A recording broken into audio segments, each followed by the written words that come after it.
Yo, what's going on? Welcome back to the channel. Um, Suns had two games.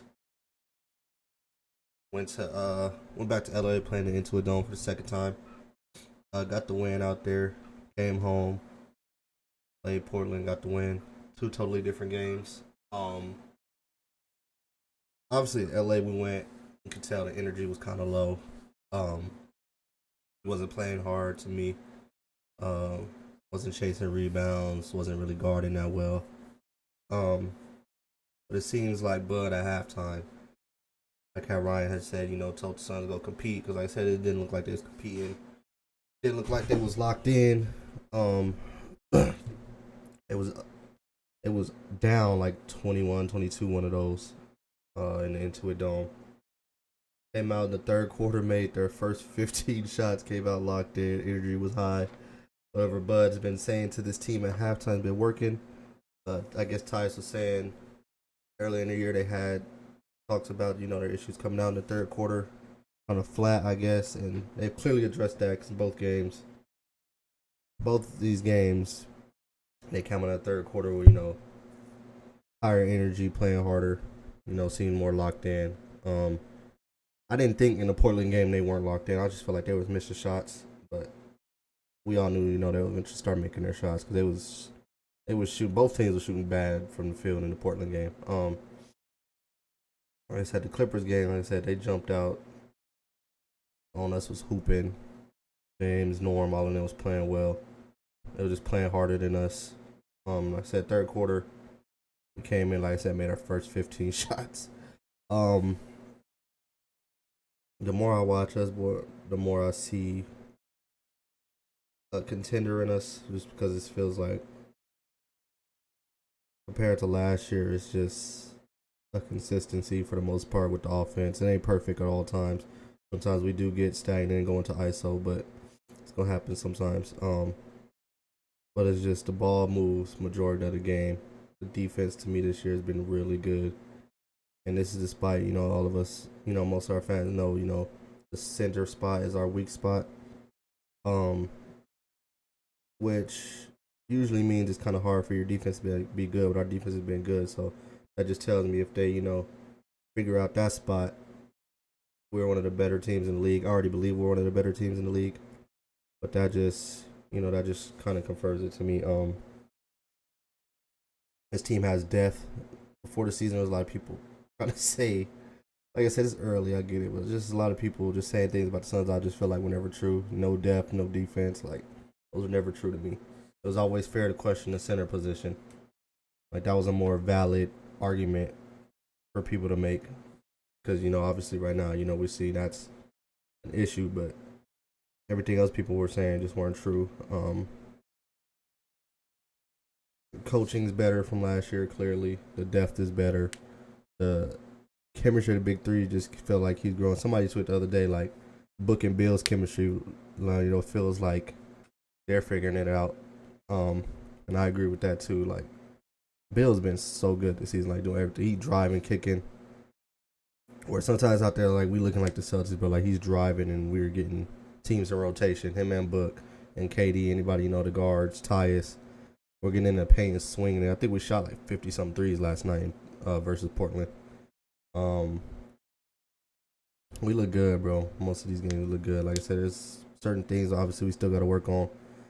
A lot of people were annoyed about the fourth quarter thing. Obviously I was too, but it was just like, to me, like I tweeted like the Suns stopped playing like midway through because they thought Portland was gonna lay down. Obviously they can't do that versus good teams, but in my mind they wouldn't do that versus a good team. It's just human nature. Like, but a lot of teams do that. Even like all the good teams in the league do that sometimes, where they feel like the team with lesser talent is just gonna lay down once they go up big. But a lot of these teams are gonna play hard and keep playing. And Chauncey Billups had them still playing hard. That Banton kid needs to play. He's nice, bro. I don't know why Portland don't play him. He needs to play. That bro's nice. He got size. He could shoot. He could pass it. He could bother. He was bothering some of our stars, a little bit on defense on some of them jumpers. I think he blocked them a few times. He needs to play, bro. He's good. He's a good player. Like I said, two totally different games. Clippers game. It's funny though. In that Clippers game, when we went down. I was telling people like we're just not playing hard tonight. They start playing hard, they'll get back in the game. Um, it was looking like for a second like oh it's just gonna be one of them games. We ain't got the energy, but like I said, like they flipped that switch in the third quarter. Book was already kind of hot in that game, anyways too. So he kind of led the charge in that, and KD and all and everybody else start following. Royce, Ryan.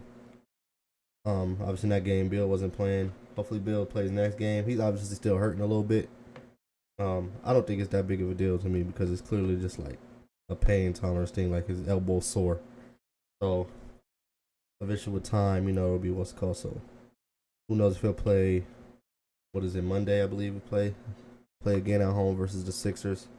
That should be a win, obviously. But they're missing their stars, but you never know. It's the league. You can lose to anybody if you're not locked in. We could have damn near lost yesterday. We was messing around, and Portland almost made like 2 or 3 big threes. I would have probably put them up. And then who knows how that game goes. But I thought we other than that, bro, I think we look great this season, bro. Obviously the glaring hole, like I said, is the center position.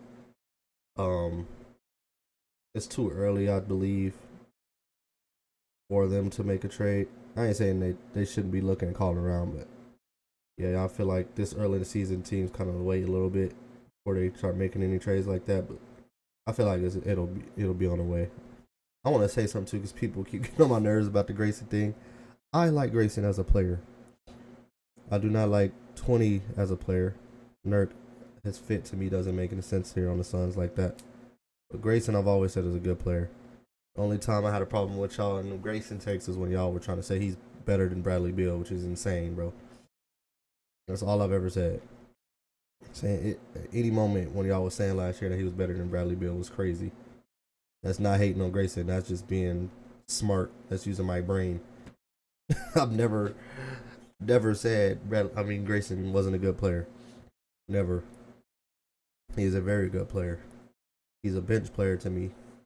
He's a star. He could be a starter on some teams. He'll start on us. But I always said, if you're a championship team, Grayson is probably better off as a bench player on a championship team. I felt the same way. I was saying the same thing about him and Nurk, but I actually think Grayson's actually a better player. So let's cut out all that. Acting like people hating Grayson because, and then people don't hate Grayson either because we're saying we might have to trade him.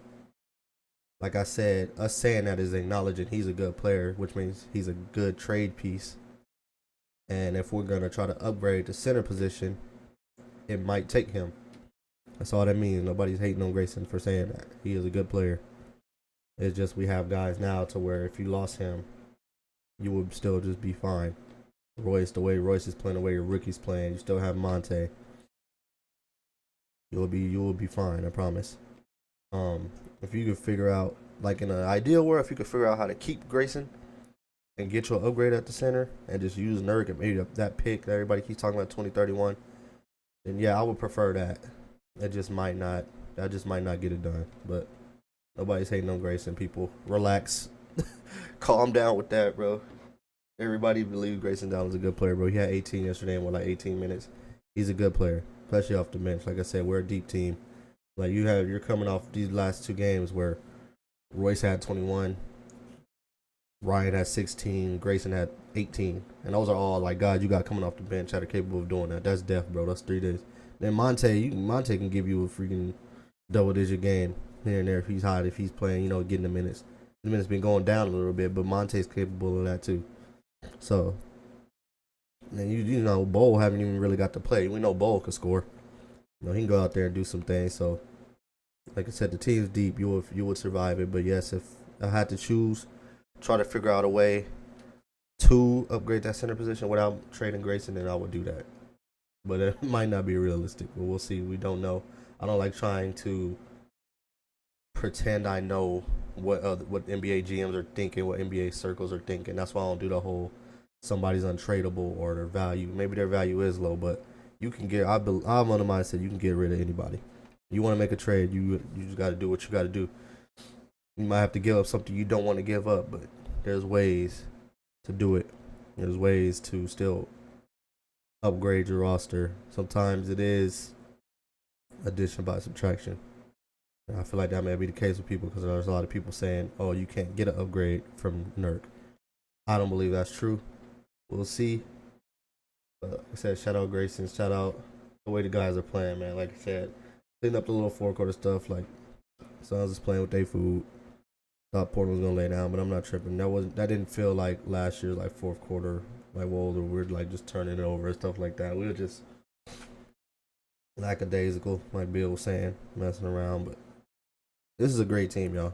This is like an elite team to me, and this will be like a really elite team if they address that center position.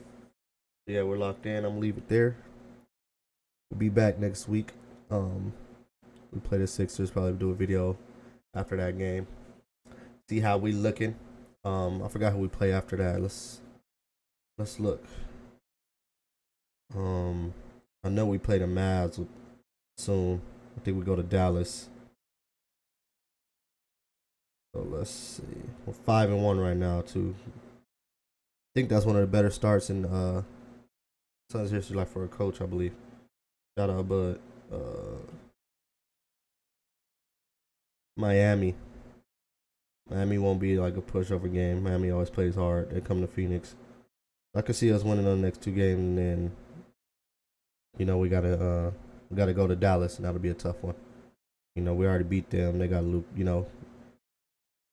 defending Western Conference champs, so that'll be a good one. We'll be locked in. See y'all next video. Then to appreciate the support, man. 700 views on the 2 of the last 4 videos. And we're trying to go crazy here. I'm trying to get monetized. Like we need more voices like me in the Suns community, just in basketball community. Period. I'm not just trying to do the weird narrative talks. We just want to talk basketball, bro. That's all. We just want to talk hoops over here. We appreciate the support, bro. Y'all keep liking the vids, watching the vids. Get y'all folks to subscribe. Sharing them on Twitter. I appreciate it, bro, and I see it. I'm out.